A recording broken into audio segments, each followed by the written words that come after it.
This is the visualization for spiritual nourishment. So find a comfortable place to sit or lie down. If your legs are crossed, uncross them. Relax yourself from head to toe. And let your next exhale be a little longer to slow down your breath and disconnect from that five sensory world. Just taking a moment to drop in.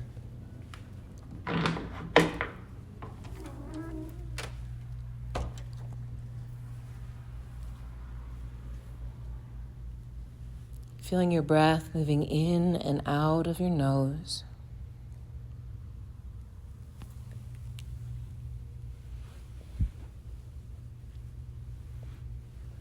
Let yourself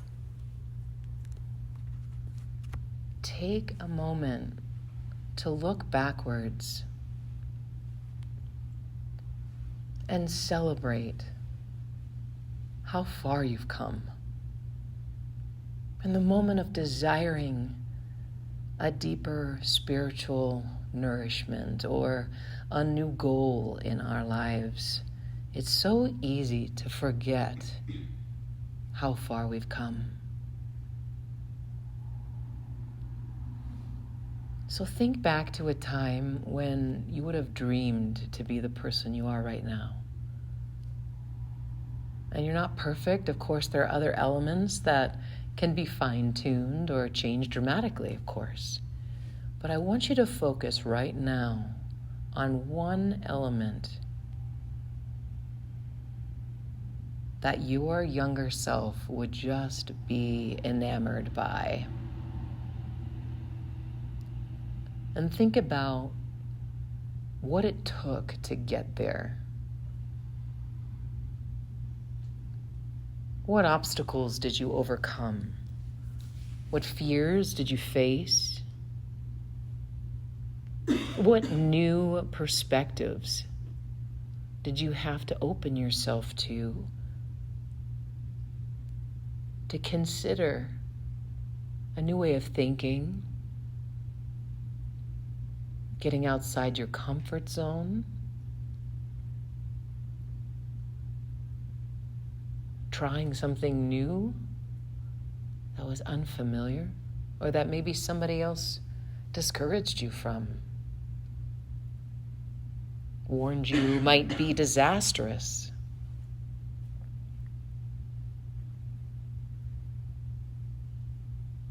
But you went your own way. And maybe you fell right on your face, but then you got back up again.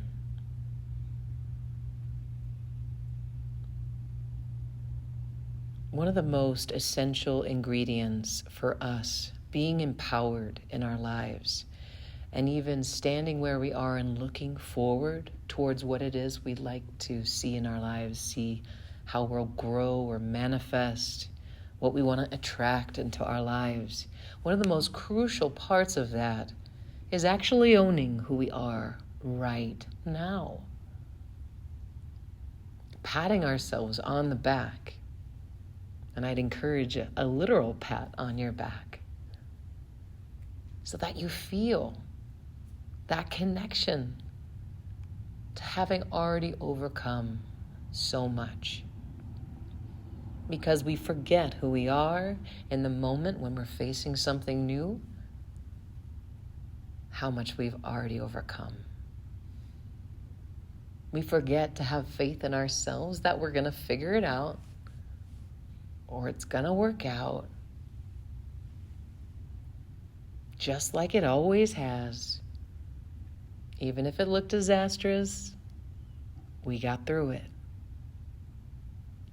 So feel that part of you now that your younger self would be completely enamored by, and give it a color. Feel where it is in the body. Maybe it has a texture. Is it sparkly? Is it smooth? Is it bright? Or is it neutral? Is it more muted, calm, exciting? or every one of those things.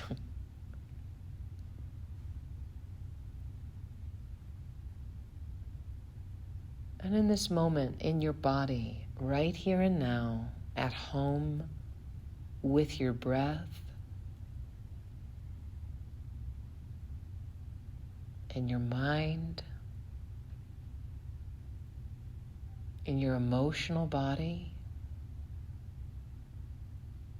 and the light body encircling you, the auric field of connection, that spiritual light body.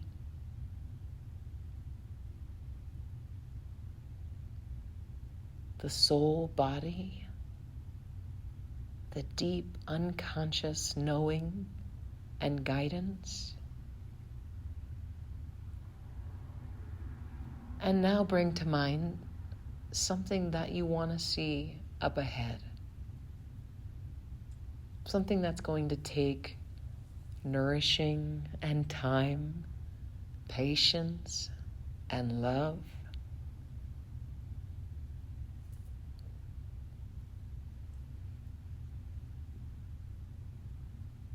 Think about at least one thing that would mean a lot to see down the road on your journey.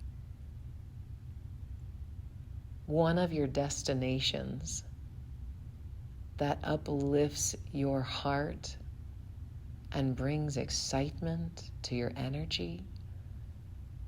Like, that would be so amazing. That'd be so beautiful.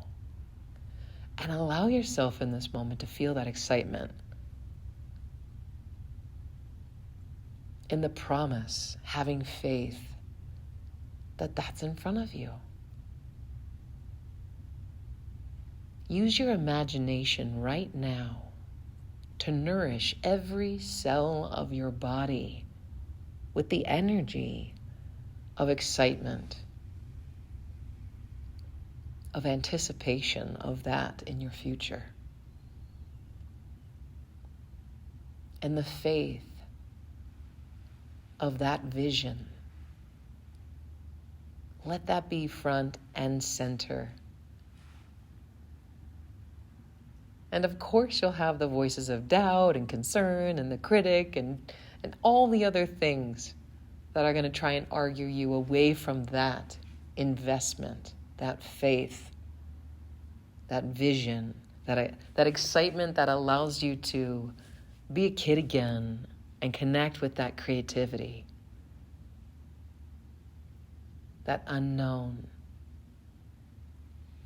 Those voices can be there, but let them be in the back seat of the bus. Send them back. Not out of shame or upset or resistance, but simply not helpful at this moment.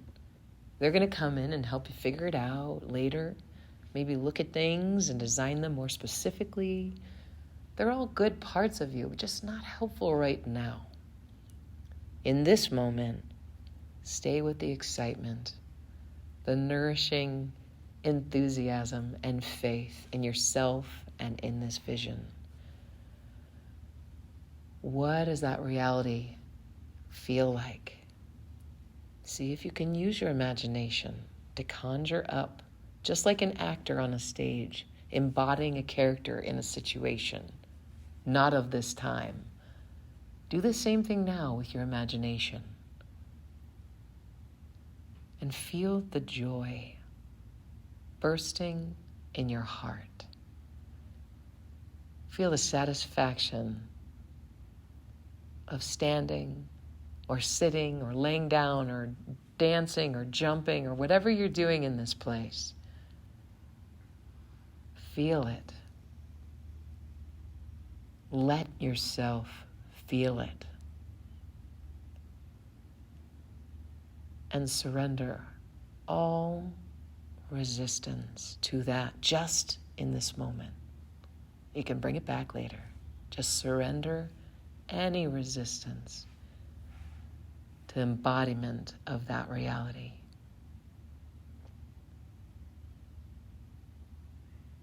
Trust it. Own it. Play with it. And it's okay if you kind of waffle back and forth and it tries to pull you into that back seat of the bus again. They try to take the wheel from you, all the voices of doubt.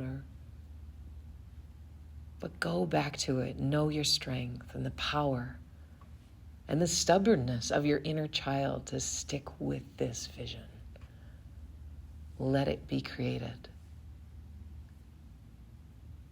with the brilliance of your imagination.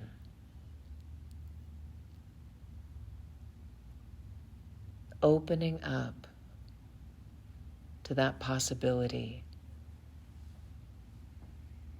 feeling it, is an essential part of the creative process. So is the doubt and the uncertainty and the critic and all of that too. So in the mind's eye and that observer, seeing the playfulness of your imagination and your creativity, welcome back to the table all the other naysayers or the parts that want to bring in the realistic questions and the problems that need to get solved and the uncertainties that need to get figured out. And look at those parts of you and say, it's okay, we're going to do this. One step at a time, one breath at a time, nourishing ourselves, opening to a new alignment together, working together towards this vision that is stitched in our hearts. Because every part of you is lovable. Every part of you is a piece of that vision. Bring them all to the table. Nourish each one for their gift.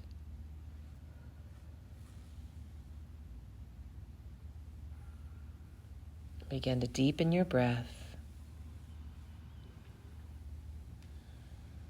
bringing small movements back into your body, and allow the fullness of your heart to hold the space for all parts of you.